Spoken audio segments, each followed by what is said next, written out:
The slap cracked across the quiet street like a gunshot, and the woman did not even raise a hand to her cheek as Officer Rick Daniels stood over her, with his pulse roaring, and the metallic taste of power thick on his tongue. A moment that felt to him like control, and to everyone watching like a crime carved in daylight.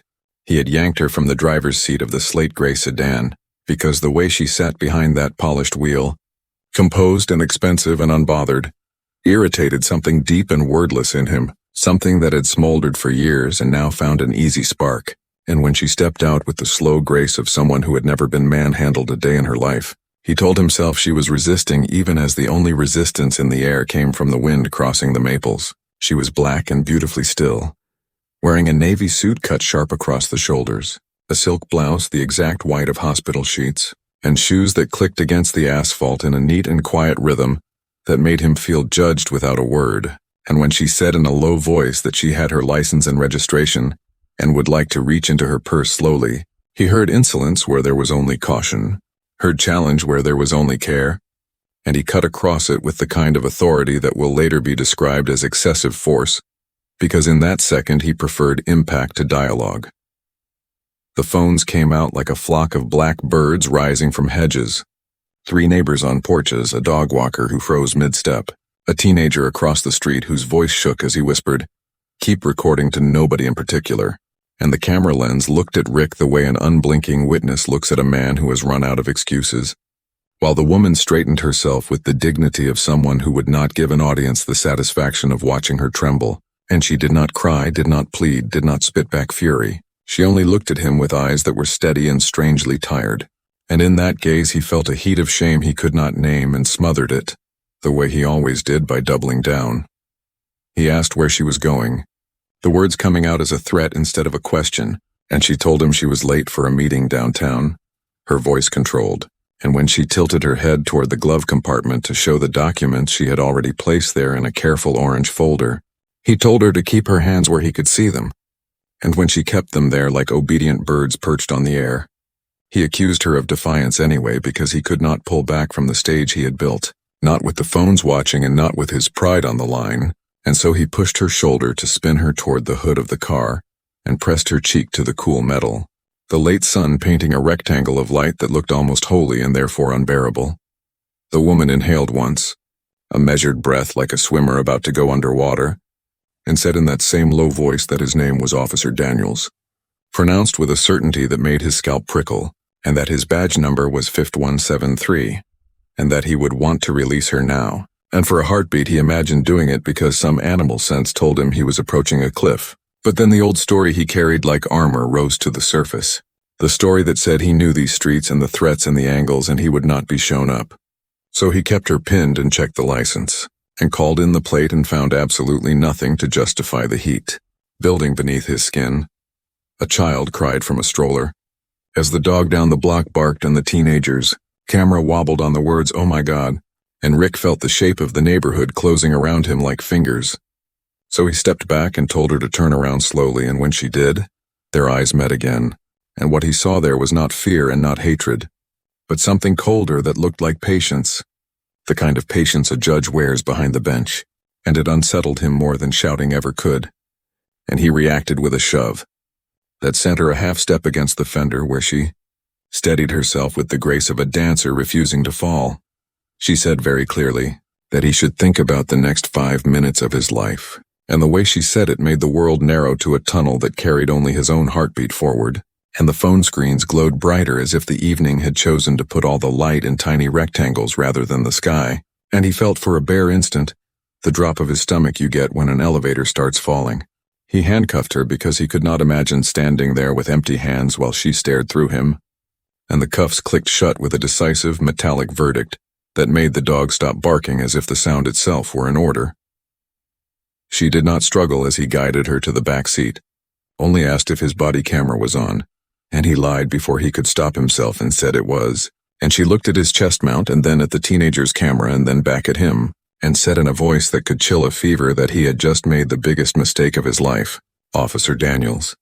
Then she sat in the car without another word, holding herself like a queen who has decided the crown is not a piece of metal, but an internal discipline. Sirens approached because neighbors had called and because noise calls to noise, and 2 patrol cars rolled up with tired engines and tired men inside, who had seen scenes like this in 100 different costumes. And one of them, Ronnie Bautista with the perpetually knitted brow, looked from the woman in the backseat to Rick's blank body cam to the cluster of raised phones, and he exhaled a warning Rick pretended not to hear. And the wind lifted a pamphlet from the passenger seat of the woman's car, a heavy cream rectangle embossed with a city seal and the words, Department Headquarters and, in neat serif type, Executive Oversight Committee, and it stuck for a second to Rick's boot before skittering under the car where he did not see it and where. For now, the truth waited in shadow. By morning, the video had eaten through every corner of the internet like fire on dry leaves. The slap, the shove, the cold sentence, "You just made the biggest mistake of your life," replayed on millions of screens, each viewing carrying a little more fury, a little less disbelief. On talk shows and news feeds, strangers dissected the angle of his hand, the tilt of her head, the pause before the blow, while Officer Rick Daniels sat in his dark living room, watching his own destruction from every channel. His phone buzzed until the battery died. Every message said the same thing in different words. "You're finished." The department's press office issued a statement by noon, the kind written with latex gloves and fear. It called the event under investigation and asked for patience. But the crowd outside the precinct didn't come for patience. They came for justice, carrying cardboard signs that read, "We can't breathe your hate and hands off our daughters." Reporters crowded the steps, demanding to know why Officer Daniels was still on duty. His captain told him to stay home, to let it cool off. Rick laughed bitterly at that, because nothing about this was cooling. It was spreading. He spent the day pacing the kitchen, replaying the stop in his head. In his version, she had been arrogant. She had smirked. She had provoked him.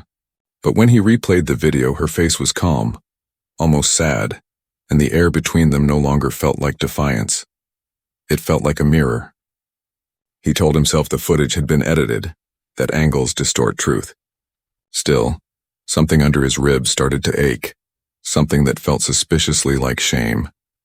By nightfall, his house was surrounded by cameras. His teenage son refused to open the door. His wife, Marlene, spoke to him from the hallway with her arms folded. "You hit a woman, Rick, a black woman, on camera. You think people are just going to forget that?" Her voice cracked on the last word, and she didn't wait for an answer before walking out to her sister's car with a suitcase that looked too ready, like it had been packed days ago. The next morning, Internal Affairs called. A disciplinary hearing was scheduled for Friday. "You'll meet with the Civil Oversight Committee," the voice on the phone said, too flat to be human. Rick agreed, though the words civil oversight made his skin crawl. He imagined a panel of bureaucrats who'd never worn a badge judging his every move. Still, he believed he could talk his way through it. He'd done worse. He'd handled riots. He'd buried friends. He wasn't about to let one mistake, one misunderstanding, end his career. But the misunderstanding had a name, and the name was spreading almost as fast as the footage. Dr. Naomi Hughes, community reform advocate, newly appointed to the city's Police Accountability Board. The talk shows began calling her the Calm Storm. In every clip, people commented on her composure, her grace, her haunting silence after the blow. She didn't need to fight back, one anchor said. Her eyes did it for her. Rick turned off the television. Friday arrived gray and wet, the kind of weather that makes the world look like a photograph. Rick put on his uniform, not because anyone asked him to, but because it made him feel armored, and drove to headquarters with the radio off. As he entered the glass building, every step echoed too loudly. The receptionist looked at him with the caution reserved for contagious diseases. "Second floor," she said softly, not meeting his eyes.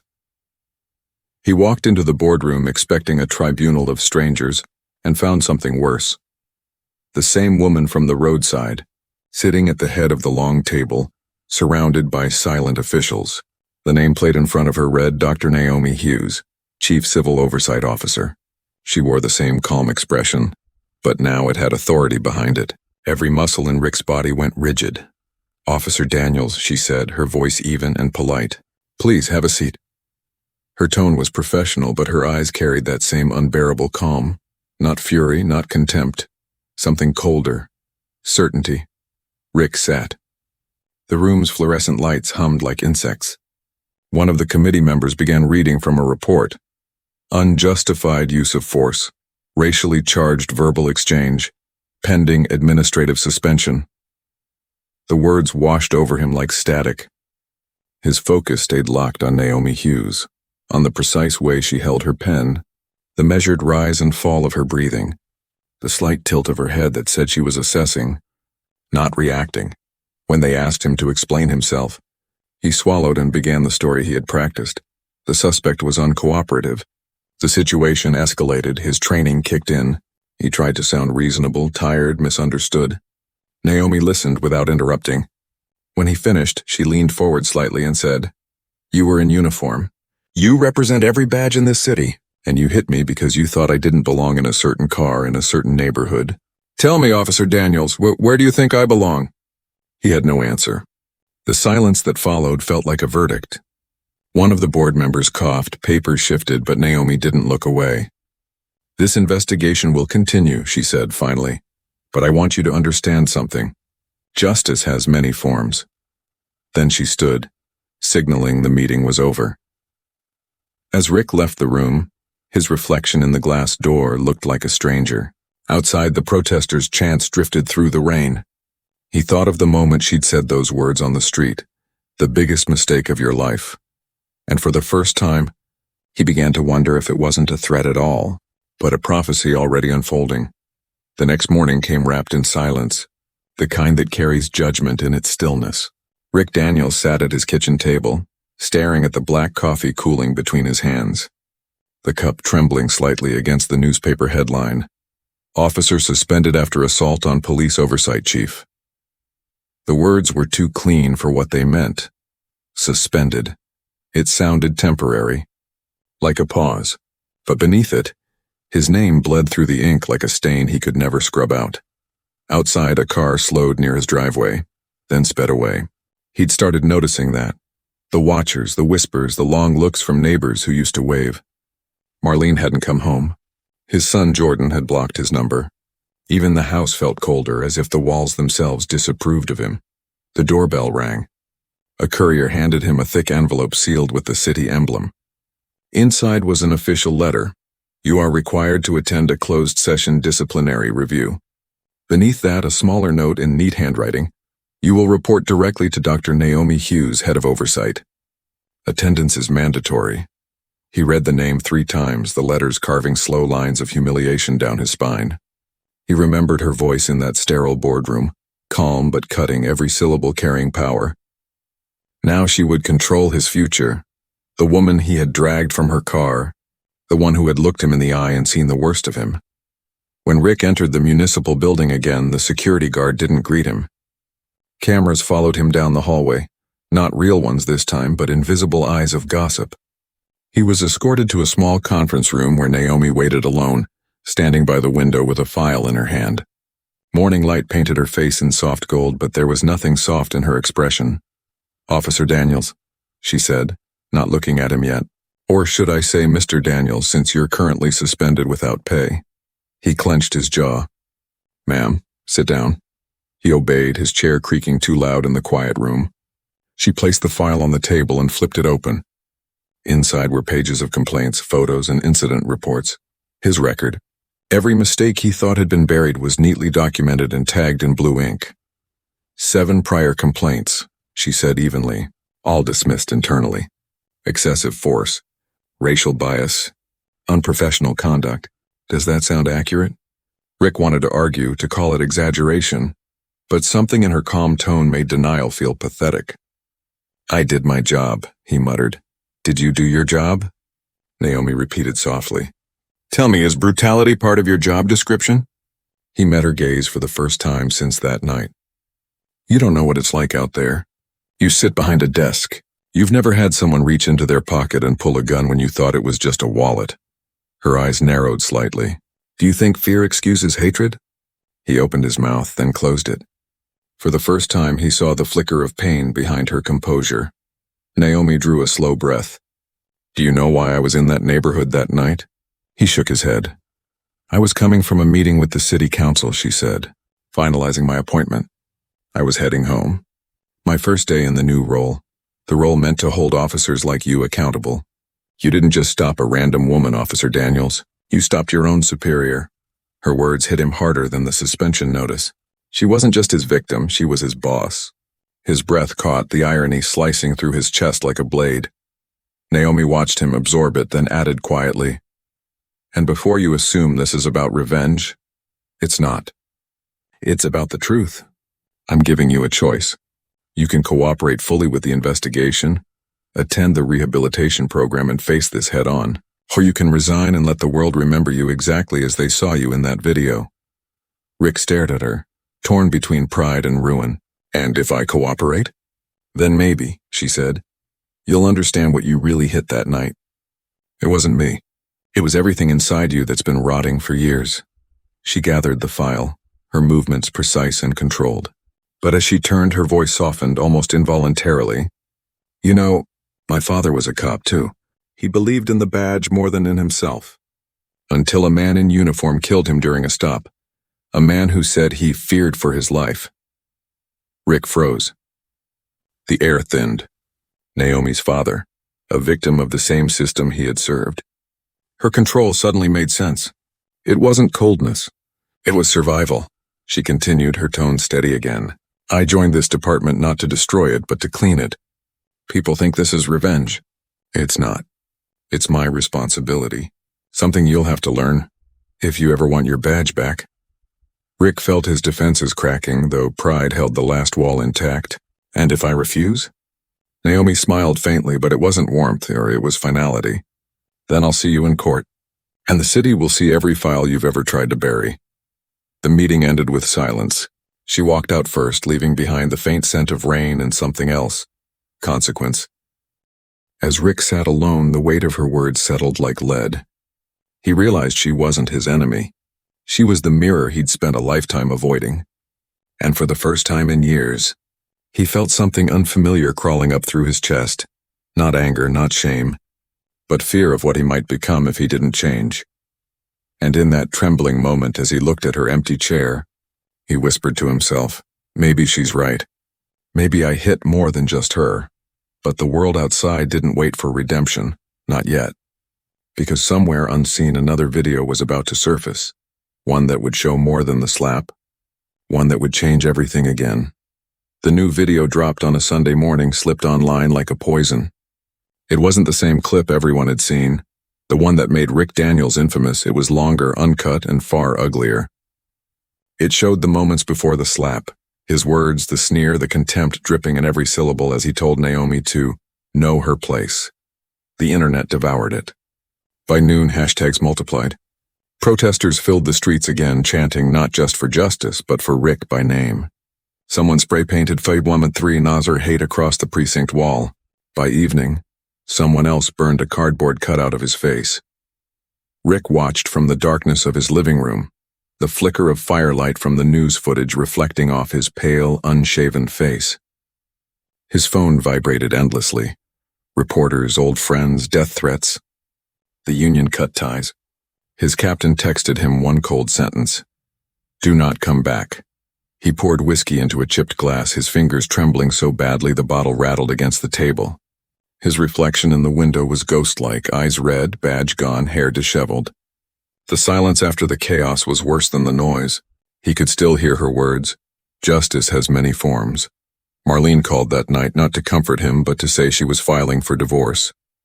"You brought this on yourself," she said, her voice hollow, tired. "Jordan doesn't want to see you. He's ashamed, Rick. We all are." The line went dead before he could answer. For the first time, he realized what it meant to be completely alone. 2 days later, he got another envelope from the department. This one thinner but heavier somehow. Inside, a single page. Mandatory enrollment in Department Rehabilitation and Bias Reformation Program. Facilitator Dr. Naomi Hughes. He almost laughed, a bitter, hoarse sound. "Of course," he muttered. "She wants to break me herself," but he went. Maybe out of pride. Maybe because he had nowhere else to go. The program was held in a dim basement room beneath City Hall. 12 chairs in a circle. A whiteboard. A stale smell of coffee and old carpet. Naomi entered exactly on time, not a second early, not a second late. She greeted no one, only began. This isn't about punishment. It's about the truth. Some of you might find that harder than prison. Rick avoided her eyes, sinking into his chair. The others, a mix of suspended officers and city workers, stared at him with contempt. Everyone knew who he was. Naomi led the session like a surgeon, cold precision, cutting words. She asked each person to describe a moment they acted on prejudice. The room filled with confessions that started shallow and grew raw. When it was Rick's turn, he stayed silent. Naomi waited. "You think silence makes you strong?" she said. "Silence is the coward's shield." He looked up finally, jaw tight. "You want me to say I'm a racist?" "What do you want to hear?" "No," she said quietly. "I want you to hear it yourself." Her words hung there like a noose. He broke eye contact. The room fell still. Week after week, the sessions stripped him bare. He learned that Naomi had personally requested to oversee his rehabilitation, against the advice of her board. He couldn't decide if that meant she was vindictive or brave. Maybe both. In the third week, he found out the truth behind the extra video. It hadn't come from the teenager across the street, as everyone believed. It came from inside the department, leaked by an officer he'd once trained, someone he'd humiliated years ago. The betrayal burned more than the public hatred. His fall was now complete. Enemies outside, traitors inside. But amid the wreckage, something began to shift. During one session, a young Latino officer spoke about being profiled as a kid, and how that memory haunted him through the badge. Rick listened, not just heard, but listened. For the first time, he didn't have a defense, just an ache in his chest. After the session, he lingered as Naomi packed her notes. "Why are you doing this?" he asked. She looked at him for a long moment. "Because someone has to." That night, he dreamed of his father, stern, uniformed, shouting about discipline and fear. He remembered being 10 years old, hearing his father curse those people after a long shift. The words had soaked into him like secondhand smoke. He woke at 3 a.m., gasping, drenched in sweat, realizing he had become his father's ghost. The next day, he found Naomi in the empty hallway before class. "You said your father was killed during a stop," he began softly. "By a cop like me." She nodded, eyes steady. "Was it in Detroit?" 30 years ago?" he asked, her brows lifted slightly. "Yeah, why?" Rick swallowed hard, the room tilting. "My father was on duty in Detroit that night. He came home with bruised knuckles and said a man had grabbed his gun. He said it was justified." His voice broke. "You're telling me that man was your father?" For a long moment, she said nothing. Only the hum of the overhead light filled the space. Naomi's voice, when it came, was low and trembling. Not with fear, but something colder. "So it runs in the family." Rick stepped back, the air sucked from his lungs. "Naomi, I didn't know." "I believe you," she said. "But belief doesn't erase damage." She turned away, hiding the wet shimmer in her eyes. "Maybe this is why we met. Maybe justice doesn't wait for coincidence. Maybe it calls us back to finish what was started." Before he could answer, her phone buzzed. She glanced at it and her face changed. The blood drained from her skin. Without a word, she walked out, the phone pressed to her ear. Rick stood frozen as the rest of the class filed in. Minutes later, the door burst open again. Naomi returned, pale, eyes wide. "There's been an attack," she said. "Someone just firebombed your house." The room went dead silent. Rick's throat closed around air that suddenly felt too heavy. "Your son was inside," Naomi whispered, and the world collapsed. Rick drove like a man half blind, sirens wailing behind his ribs instead of from his car. The city blurred past him, flashing lights, streaks of red, raindrops clinging to the windshield like sweat. His chest felt like it had been split open. Jordan was inside. The words repeated over and over, hammering through his skull as if repetition could make them untrue. When he reached the house, flames had already eaten half the roof. Firefighters shouted commands, hoses hissed. The smell of burning wood and plastic seared the air. His knees nearly gave way as he stumbled toward the yard, shouting his son's name. A firefighter grabbed him, pulling him back before he could charge inside. "Sir, we've got one victim pulled out. Young male, unconscious but breathing. He's on oxygen, being loaded now." Rick's heart crashed into his throat. Through the blur of smoke, he saw the stretcher. Jordan, his boy, alive. A mask covered his face, his body limp but intact. Relief and guilt collided in Rick's chest so violently it felt like pain. Naomi arrived moments later, coat thrown over her shoulders, face tight with concern. She didn't speak at first. She just stood beside him, both of them watching as the ambulance doors closed. The siren wailed into the distance, fading into the storm. Rick finally turned to her, voice shaking. "Why would anyone do this?" Naomi's answer came slowly. "The fire department found a gas can near the porch. Someone wanted to send a message.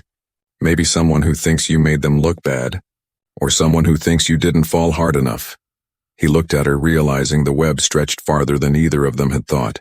There were people in the department who hated her for taking the oversight job, and hated him for being the symbol of what she was trying to reform. His fall had become their war. The investigation into the fire deepened over the next week, and every discovery dug the blade a little deeper. The accelerant used was police issue, the kind stored in the evidence room. Security footage showed someone entering that room the night before, someone with Rick's old badge code. He stared at the report in disbelief. "That's impossible. My access was revoked." Naomi tapped the table lightly. "Which means someone wants it to look like you did it." "Who?" he whispered. She met his eyes. "Someone who wants to bury both of us." It wasn't paranoia anymore. Files went missing. A memo appeared unsigned, claiming Naomi had orchestrated the entire traffic stop to provoke him. The story spread online. The slap was staged.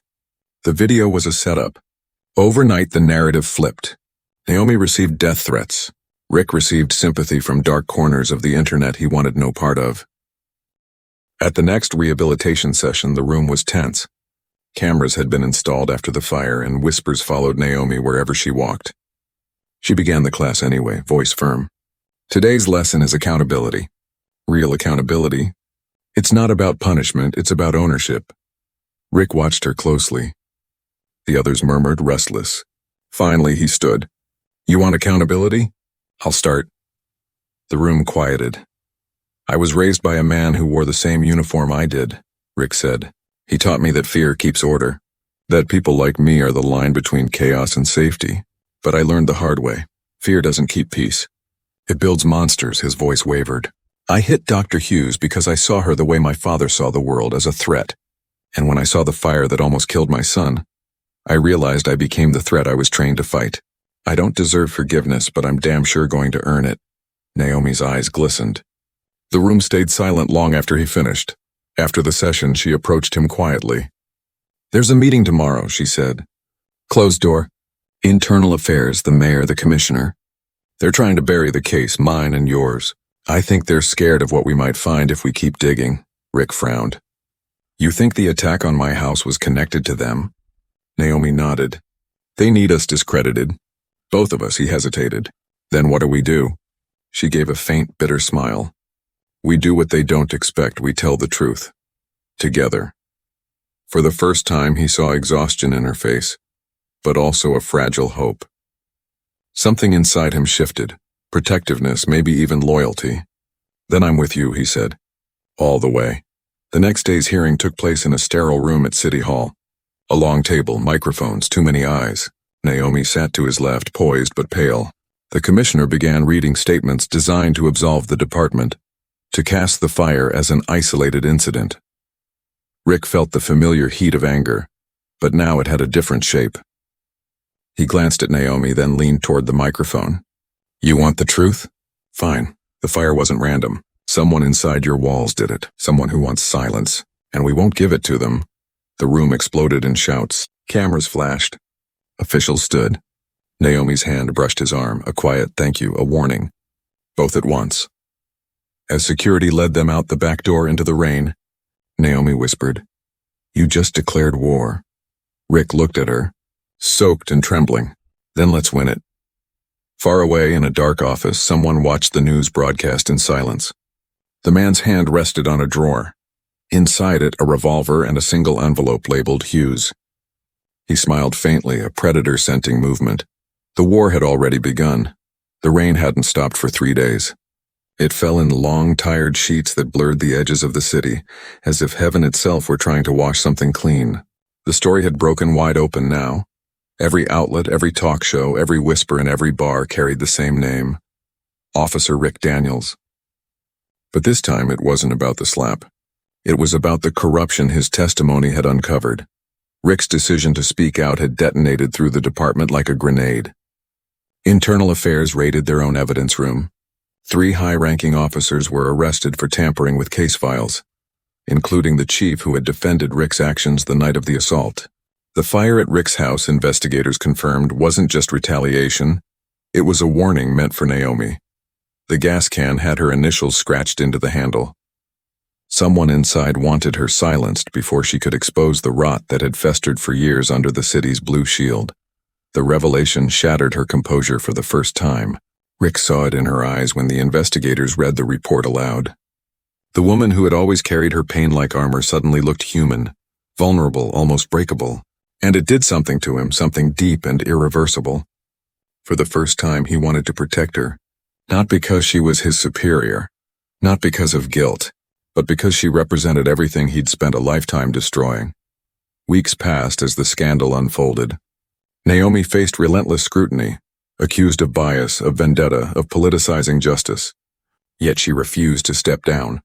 Each morning she stood before the cameras and spoke with quiet clarity, while Rick stood behind her, no longer as an officer but as a witness, a man trying to rebuild his name through truth rather than denial.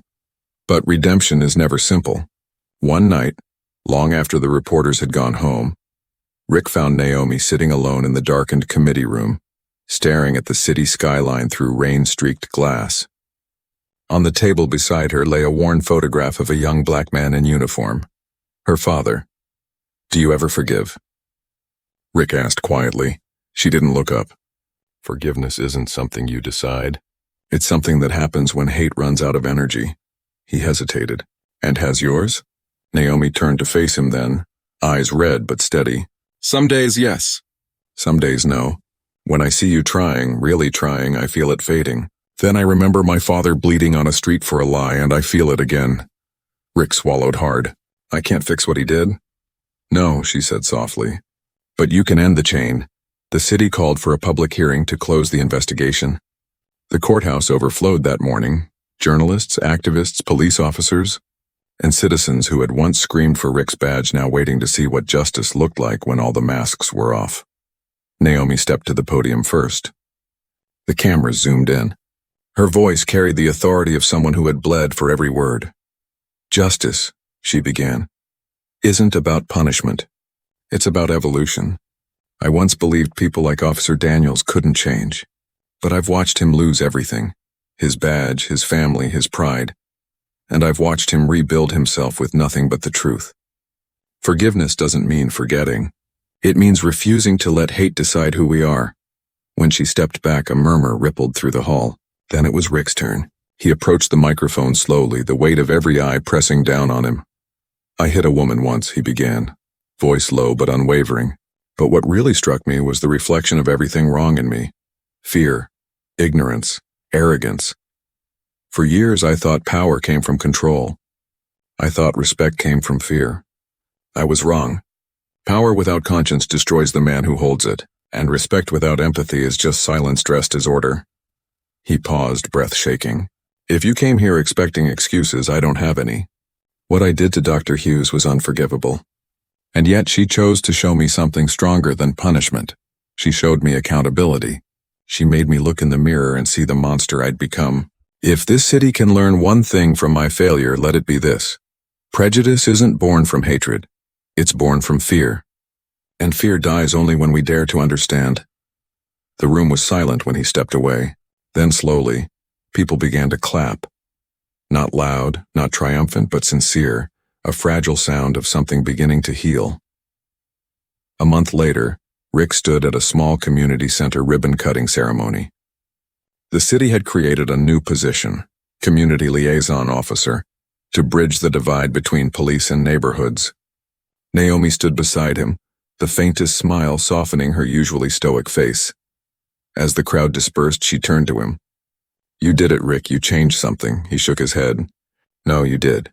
She looked up at the gray sky. Maybe we both did. Maybe that's the point. Later that evening, she visited a cemetery at the edge of town. The rain had stopped. She knelt beside her father's grave, tracing his name with quiet fingers. We finally changed one, she whispered. Across town, Rick was at the same community center teaching a group of kids how to fix their bikes. One of them, a young black boy with bright eyes, looked up and said, "Mister, were you really a cop?" Rick smiled sadly.